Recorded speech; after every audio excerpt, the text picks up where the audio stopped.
The problem that was solved is that we needed to locate the roosts of long-tailed bats, which are ecologically really significant in the area where the Mount Messenger motorway was planned.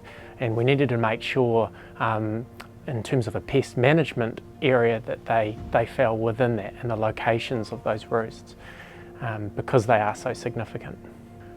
The conventional approach is to trap a bat in a net that's strung between trees and to attach a tiny radio transmitter, and then they're released, and it's a case of people using a small foldable antenna and walking through the bush to try and locate that signal.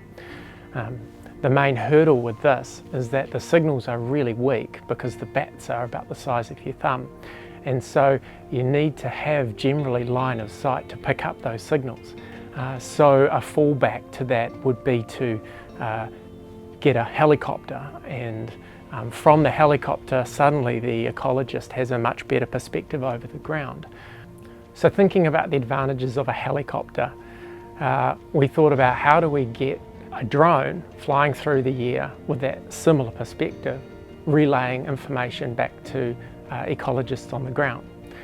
And so it was a case of miniaturizing all the equipment, bringing it down in weight, and then managing all the components so that they didn't interfere their particular RF frequencies with the extremely weak signal that was coming from this bat transmitter. The results were outstanding. There was a continuous field testing up to the point that was required.